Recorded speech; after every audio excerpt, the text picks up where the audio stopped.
way more people reading tweets versus newspapers, right? I'd be stunned. Like if you could get to see that exact engagement in a good article in the New York Times on the front page versus one of Donald Trump's tweets. Like only that nobody, you know, the only two people that motherfuckers are just waiting for their tweets to come out is Donald Trump and Kanye West. Yeah. Those are the two most interested tweet people.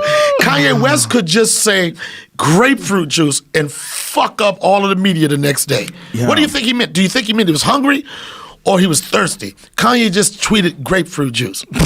One of the most interesting tweeters out there. Yeah. You wait for a Kanye West tweet. Well, he's got a free way of expressing himself. Like he has an unfiltered way of expressing himself, and a lot of people have mixed feelings about it, mixed views.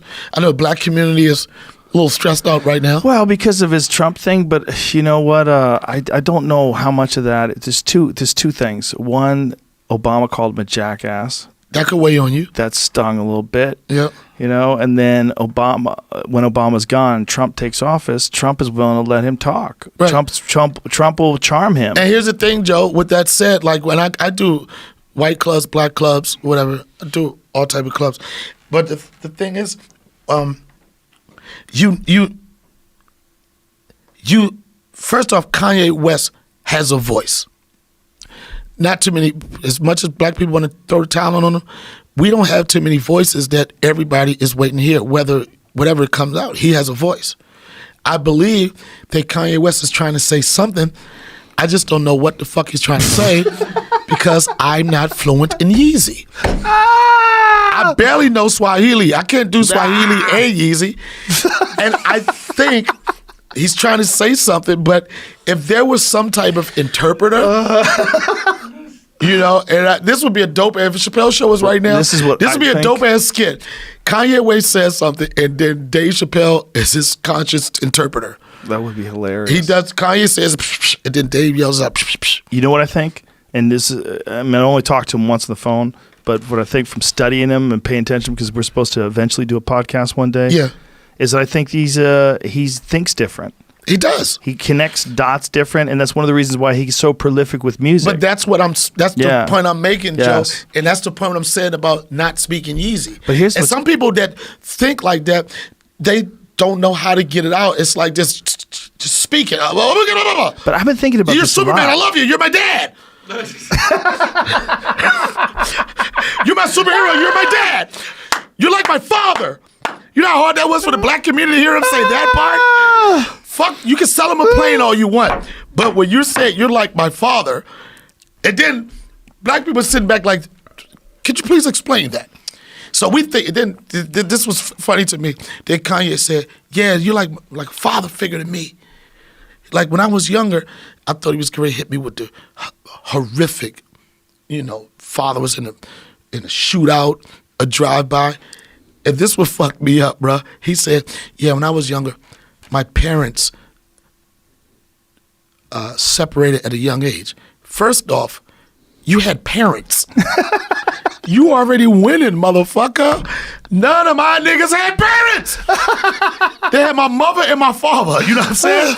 Not only that, okay, cut my friends. Might have parents, but he said my parents separated. That means they were married.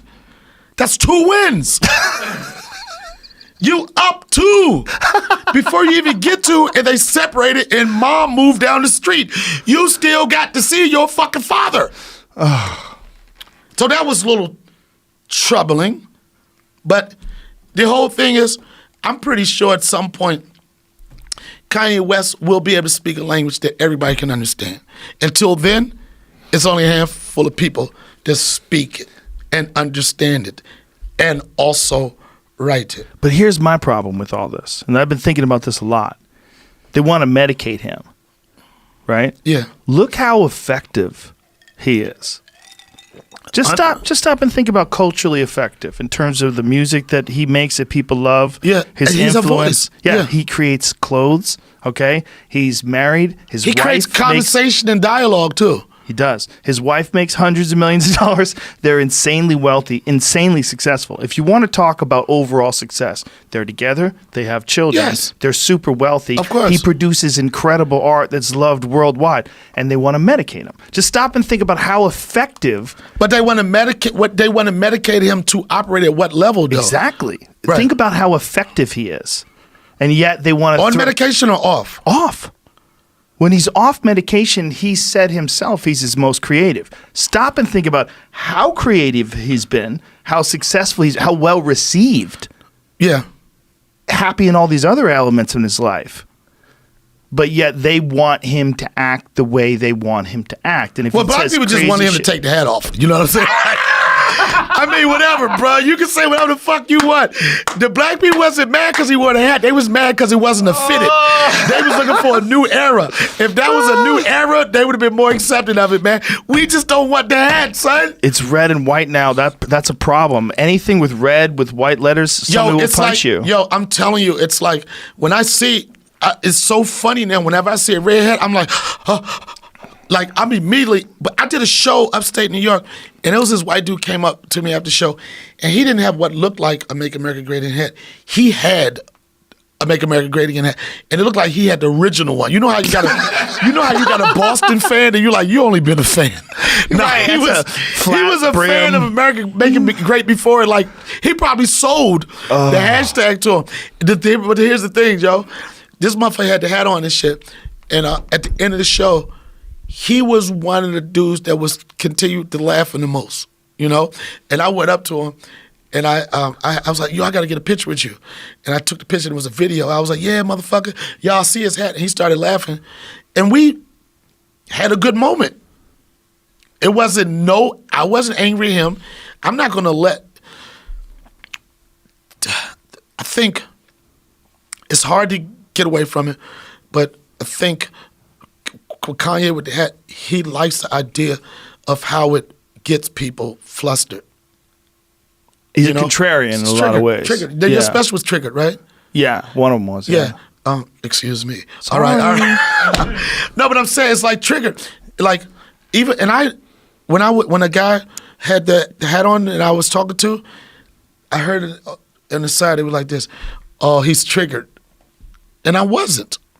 I wasn't triggered by that. What I would have been triggered by is how you make me feel. With that hat. No, period. Period. You know, you could come at me with the hat on with some fucked up energy and I could feel it. But the energy he gave me was like, I know this may sound crazy, it was like, yo, you're a funny motherfucker. With the hat on, you're like, okay. I didn't give a fuck. Right. Because I couldn't let him, Right. make me feel like if that's what his intent was, he was going to make me feel uncomfortable. I couldn't do it. Do you think he was trying to make you feel No, uncomfortable? I think That's who he was. I think that's who he was. But Yeah. I think that's who he was. But I know that motherfucker would laugh like a motherfucker.